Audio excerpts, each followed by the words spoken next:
Hello friends, कैसे हैं आप? आज हम लोग पढ़ने वाले हैं बहुत ही शानदार, इंटरेस्टिंग, मजेदार स्टोरी जिसका नाम है रंगाज मैरिज। एक्चुअली ये 11th क्लास का एक चैप्टर है, लेकिन चैप्टर से भी बढ़कर ये बहुत ही शानदार कहानी है। इस कहानी के जो हमारे मुख्य कलाकार हैं वो चार हैं। उसमें सबसे बीच में जो है हमारे कलाकार वो है रंगा, जिसकी शादी की यहाँ बात हो रही है। दूसरी है रत्ना, एक है हमारे पंडित जी, शास्त्री जी, और चौथे जो है वो हमारे राइटर हैं। तो चलो करते हैं शानदार वीडियो की शुरुआत। सबसे पहले मैं आपको ये बता दूं कि ये जो चैप्टर है उसका नाम रंगाज मेरी जी क्यों रखा गया। इसका कोई इंटरेस्टिंग और कोई नाम क्यों नहीं रखा गया, जैसे कि रंगनाथ विवाह, रंगनाथ विजय, या जगन्नाथ विजय, या गिरजा कल्याणा, ऐसा कुछ नाम क्यों नहीं रखा गया? ऐसा इसलिए नहीं रखा गया है दोस्तों, क्योंकि ये जो कहानी है, इस कहानी में हमारे जो गांव का एक लड़का है रंगा, उसकी शादी की बात हो रही है। इसलिए कोई फैंसी इसमें टाइटल नहीं रखा गया है, केवल सीधा साधा टाइटल रखा गया है, वो है रंगा मैरिज। ये जो कहानी है ये है हमारे गांव की, और हमारे गांव का नाम है होसाली। दोस्तों, होसाली गांव के बारे में मैं आपको यहाँ पे एक बात बताना चाहूंगा कि होसाली गांव का जो नाम है, अंग्रेज जब आए थे तो उन्होंने भी मैप पे नहीं दर्ज किया, और हमारे जो इंडियन कार्टोग्राफर जो कि मैप वगैरह बनाते हैं, उन्होंने भी अनलकीली इसका नाम कहीं पे भी दर्ज नहीं किया। पर ये जो गांव है ये बहुत ही शानदार गांव है, बहुत ही अच्छा गांव है।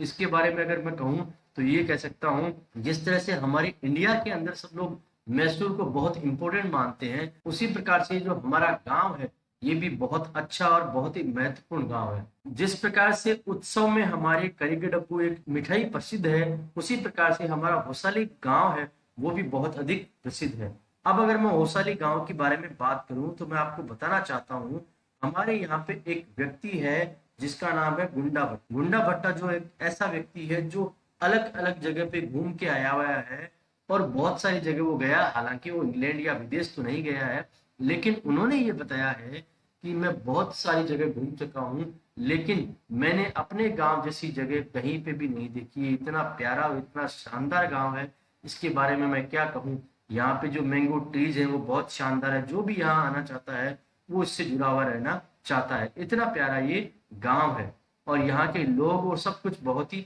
अच्छा है। अब राइटर यहाँ पे कहता है कि मैंने शुरुआत कहाँ से की थी और मैं बातों बातों में भटक गया। वास्तव में मुझे कुछ और बातें करनी थी, मैं कर रहा था बातें आपको रंगास मैरिज के बारे में। चलो उसी पे वापस चलते हैं। मैं आपको जो बात बता रहा हूँ वो लगभग 10 साल पहले की बात है। उस समय बहुत सारे लोग इंग्लिश नहीं जानते थे, और उस समय हमारे जो अकाउंटेंट हैं उन्होंने अपने बेटे को बाहर पढ़ने के लिए भेजा था। लगभग 6 महीने के लिए वो बाहर पढ़े थे बेंगलोर, और फिर वहां से वापस आ गए थे। तो जब वो वहां से वापस आए थे तो सारे लोग उनसे मिलने के लिए आए थे कि उनमें बहुत सारा बदलाव आया है या नहीं है। गांव के सारे लोग इकट्ठे हो गए, और वो सब उसको देख रहे थे कि ये लड़का वैसा ही लग रहा है या उसमें अंग्रेजी बाबू वाले कोई बदलाव, वो तौर तरीके उसने अपना लिए। लेकिन सब लोग देख रहे थे कि ये जो लड़का है ये तो बिल्कुल ऐसा ही है जैसा ये पहले दिखता था। वैसा ही होगा भाई, 6 महीने में क्या परिवर्तन आएगा। लेकिन हो सकता है इंग्लिश माहौल को देख के किसी में थोड़ा बहुत बदलाव भी आ जाए।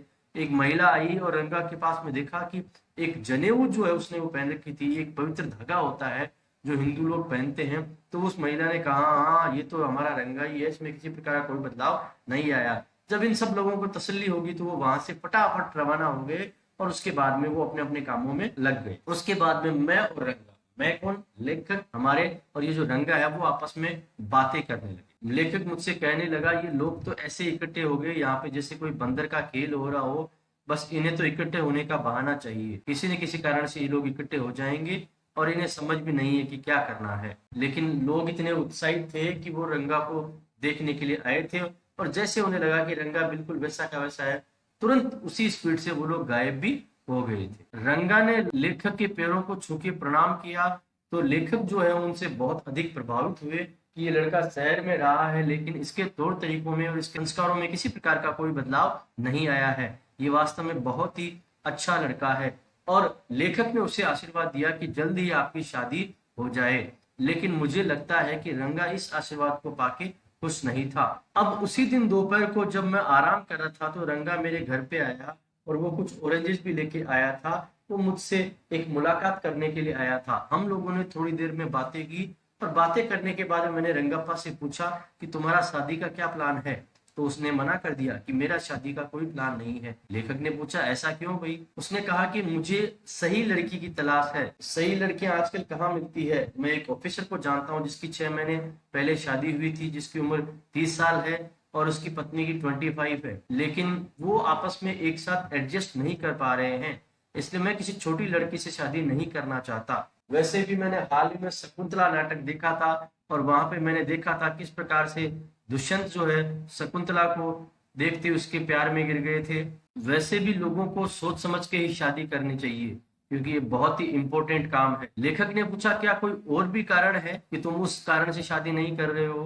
रंगा कहता है मैं उस लड़की से शादी करना चाहूंगा जिसकी मैं तारीफ करता हूँ, जिसे मैं प्रशंसा करता हूँ, और आजकल अरेंज मैरिज है उसमें भी मैं विश्वास नहीं करता। ऐसी लड़की मिलना बहुत ही मुश्किल है। लेखक कहता है तुम्हारी शादी तो करवाना बहुत ही मुश्किल काम है। लेखक सोच रहा था कि ये बहुत ही योग्य लड़का है, ये बहुत अच्छा पति बन सकता था, लेकिन इसने तो शादी नहीं करने का फैसला कर लिया है। लेकिन लेखक भी अपने इरादों में मजबूत था। उसने उसी दिन ठान लिया था चाहे कुछ भी हो जाए मैं रंगा की बहुत ही जल्दी शादी करवा के रहूंगा। हमारे गांव का जो रामा राव है उसकी भतीजी है, वो उनके पास रहने के लिए आई है। वो एक बड़े टाउन से है, उसे वीणा और हारमोनियम बजाना भी आता है, उसकी आवाज भी बहुत मधुर है। उसके पेरेंट्स इस दुनिया में अब नहीं है, वो अपने अंकल के पास में रहती है। और लेखक के अनुसार रंगा के लिए ये लड़की बहुत ही सुटेबल दुल्हन हो सकती है। लेखक अक्सर रामा राव और इस लड़की के घर पे जाते रहते थे और वो उनसे काफी घुल मिल चुके थे। इस लड़की का नाम रत्ना था और अगली ही सुबह जब वो रामाराव के घर पे गए और उन्हें कहा कि मैंने आज बटर मिल्क यानी छाछ बनाई है, आप रत्ना को मेरे यहाँ भेज देना, वो इसे लेके आ जाएगी। रत्ना मेरे यहाँ आई और ये फ्राइडे का दिन था। उसने बहुत सुंदर कपड़े पहन रखे थे और मैंने उसे एक गाना गाने के लिए कहा और वो गाना गाने लगी। नजरिया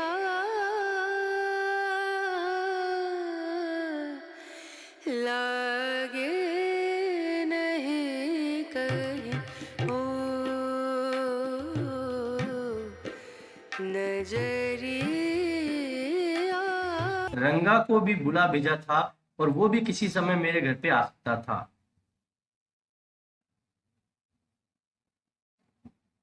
कुछ ही समय में रंगा मेरे घर पे पहुंचा और जैसे ही रंगा ने यहाँ पे मेरे घर पे इस लड़की को देखा, उसके भी मन में कुछ हलचल सी होने लगी थी।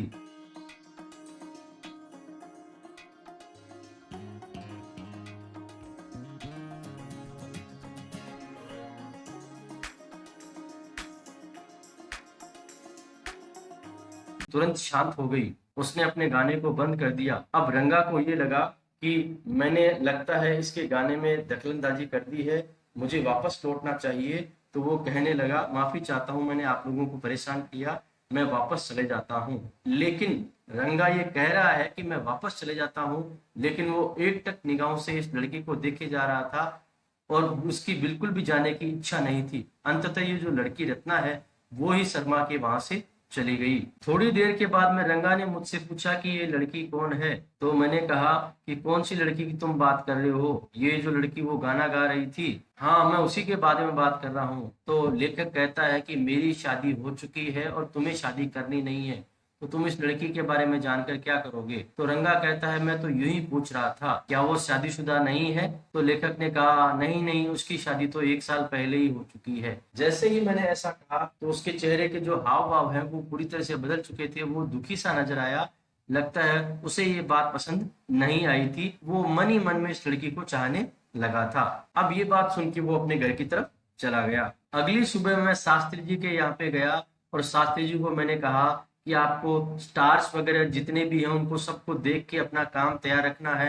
मैं आपको एक काम कहने को कह रहा हूँ, उस काम को आपको अच्छी तरीके से अंजाम देना है, क्योंकि मैं यहाँ पे कोई मामला सेट करने वाला हूँ जिसमें एक लड़के और लड़की की आपस में हम लोग शादी करवाने वाले हैं और आपने उसको एक बहुत ही महत्वपूर्ण रोल अदा करना है। शास्त्री जी जो है वो इस काम के लिए बिल्कुल पूरी तरह से तैयार हो चुके थे कि जैसा आप कहेंगे मैं वैसा मैं करने के लिए तैयार हूँ। अगले दिन लेखक जिसका नाम श्यामा भी है वो जब घूम रहा था तो उसे रंगा मिलता है।